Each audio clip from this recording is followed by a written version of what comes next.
समुद्राच्या काठावर राहणाऱ्या सागर नावाच्या तरुणाची गोष्ट.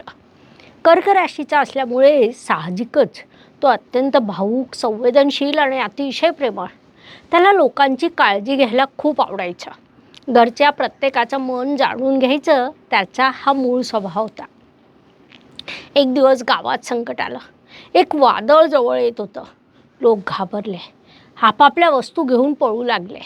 पण सागर मात्र शांत होता.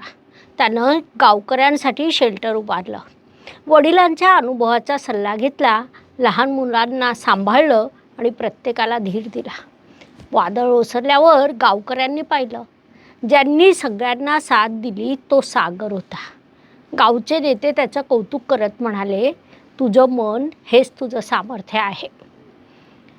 अशा या कर्क राशीची खास सकारात्मक गुणवैशिष्ट्ये आहेत. हे प्रेमळ आणि संवेदनशील असतात, कौटुंबिक मूल्यांना मान देणारे असतात, भावनिक बुद्धिमत्तेने भरलेले असतात, निष्ठावान चिकाटीने काम करणारे. कर्क राशीला यश कुठे मिळतं?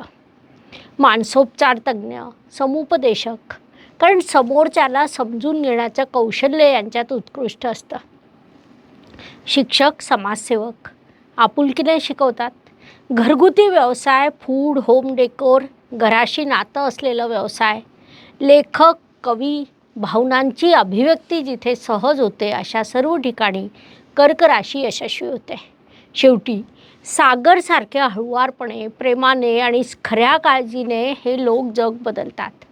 कर्क राशीचं मन हेच त्यांच्या यशाचं गुपित असतं.